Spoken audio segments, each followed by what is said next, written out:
Hello there, everyone. I'm Sandy Anastasi, psychic channel, intuitive astrologer, and soul coach.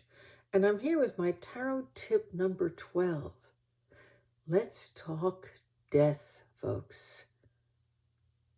Death is such a touchy subject that when people see the death card in their reading, they sometimes actually freak out. Even some readers seem very uncomfortable with the death card. There is no need to be. The death card in a reading talks about transformation. Nothing more, nothing less. The cards that fall around it in the spread will tell you what is being changed. If the death card is inverted, the transformation it brought about has already occurred. What's interesting about that is that if you see death inverted in a future position in the spread that you're using, your client is probably going through that transformation, whatever it might be, right now. That's one of the reasons I like to read the cards both upright and inverted. You get extra little insights like that. To be inverted in the future, it has to be upright now. Simple. So death is more often representative of a change in consciousness, attitude, thinking, than it is a physical death or even a physical transformation. Upright, that's usually happening in a somewhat swift way. Inverted, in the present situation, it could mean it's just a very slow process of transformation.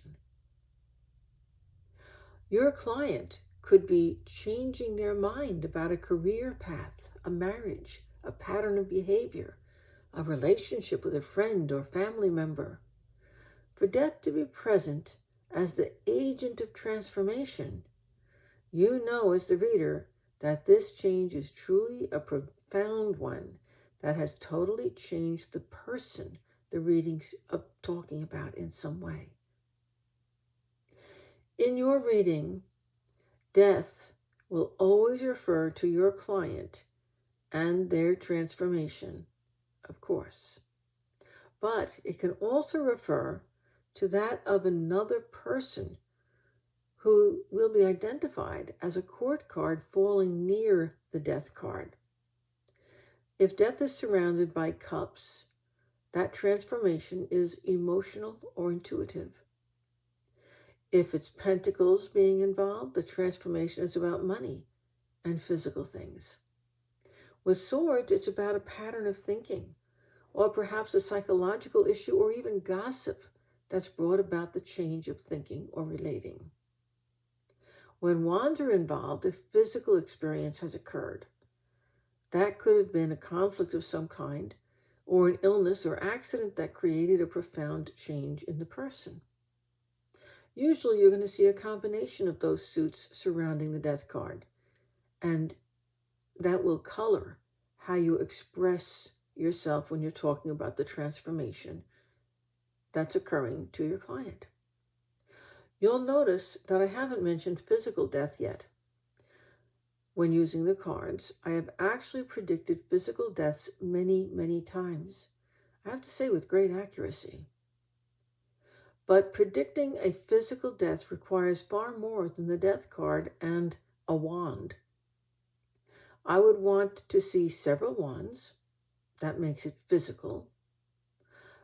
But also, I want to see temperance inverted, which roughly means that things are out of balance. I use temperance in my readings as my health indicator card. When temperance is upright, life is balanced and healthy. When it's inverted, life's out of balance. So if temperance is inverted and I add some wands, and I know it's a physical thing that's out of balance. At this point, even if death was present in the reading, I still would not be predicting a physical death until I could see the actual cause of death. those causes of death will show up in certain other cards, mostly cards that are in the minor arcana in the deck. Most specific minor arcana cards that create certain health issues when they fall near temperance will solidify, if temperance inverted is there and also the death card is there, that there's something out of balance which could predict a death. Notice I said could predict a death. I always tell my clients that death is a matter of personal choice. Believe it or not, people do choose when they die. We don't always think of it that way, but someone can delay a death for a very long time, or they can make a mistake and turn the wrong corner and step in front of a bus, and bam, there it happens. So death is, from looking at it from a higher perspective, a matter of choice. So with the cards, we can predict the probability, but we cannot predict that that individual might change their mind. They might take control in some way. Remember that. So remember, you're not a doctor. And when you predict a health issue or death, always tell your client this would be a good time for it. Be careful at that time. Look for it. But it's not a guarantee. People still have free will. Okay? Now,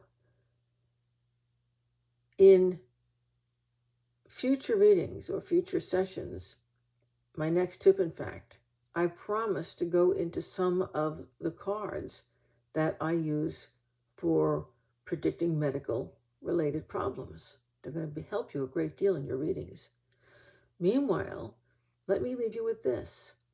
To predict the death of the physical body, I want to see death, inverted, temperance, several wands, and another card that actually tells what the cause of death will be. I want to see all that in that formula. If temperance is upright, even if all those other things are present, there will not be a death. Temperance will bring everything back to balance. The person might suffer the accident or the illness, that they would certainly go through a transformation of some kind, but they wouldn't die. I hope this tip has given you a lot to think about. You're going to probably have to listen to it or read it a few times, but I think it's going to help you enormously in your readings. So enjoy, and I'll be back next month with another tarot tip.